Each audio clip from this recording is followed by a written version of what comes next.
एक शांत गांव के किनारे एक घना जंगल था। वहां एक छोटी सी बिल्ली रहती थी जिसका नाम पिंकी था। पिंकी बहुत ही चतुर और साहसी बिल्ली थी जो हमेशा नए नए रोमांचक अनुभवों की तलाश में रहती थी।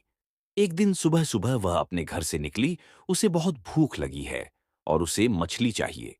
कहते हैं कि जंगल में नदी किनारे ढेर सारी मछलियां हैं। आज उन्हीं का शिकार करूंगी। वह खुशी खुशी जंगल की ओर चलने लगती है। जंगल में मछलियां ढूंढती है। पिंकी जंगल में पहुंचती है। पिंकी दौड़ते हुए नदी के पास पहुंच जाती है। वहां पानी के भीतर मछलियां तैर रही होती हैं। पिंकी की आंखों में चमक और उत्साह थी। वाह, ये तो सच में बहुत अच्छा लग रहा है। मछलियां तो बिल्कुल मेरे सामने हैं। वह नदी के किनारे पहुंची। मगरमच्छ की धुंधली छाया। जैसे ही पिंकी पानी में पंजा डालती है, अचानक पानी में एक बड़ी छाया उभरती है।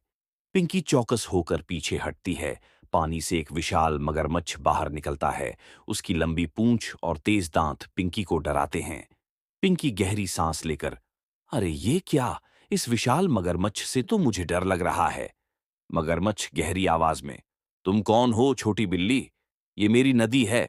क्या तुम शिकार करने आई हो? पिंकी थोड़ी घबराई हुई, मैं तो मछली पकड़ने आई थी। मगरमच्छ, ये मेरा इलाका है। पिंकी की चतुराई। पिंकी समझ जाती है कि अब अगर वह सावधानी से काम न करे तो उसे मुश्किल हो सकती है। उसने सोचा कि क्यों न उसे अपनी चतुराई दिखाकर मगरमच्छ को शांत किया जाए। पिंकी मासूमियत से, मुझे माफ करें मगरमच्छ जी।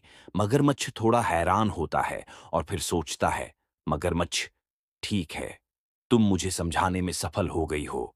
हम दोनों मिलकर मछलियों का शिकार कर सकते हैं। मिलकर दोनों मछली पकड़ने की योजना बनाते हैं। मगरमच्छ पानी में छिपकर मछलियां ढूंढता है। पिंकी, वाह, ये तो बहुत मजेदार था। आप तो बहुत अच्छे शिकार करने वाले हो मगरमच्छ जी। मगरमच्छ हंसते हुए, तुम भी बहुत तेज हो पिंकी। अब मैं समझ गया कि मिलकर काम करना कितना अच्छा होता है। दोस्ती का अनोखा रास्ता।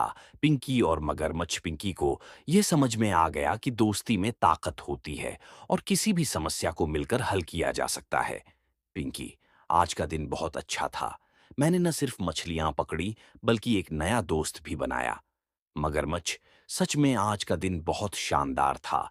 वह जानता है कि आज उसने न सिर्फ शिकार किया बल्कि एक नया दोस्त भी पाया। पिंकी हंसने लगी। कभी कभी सबसे अच्छे शिकार सबसे अच्छे दोस्तों के साथ मिलकर किए जाते हैं।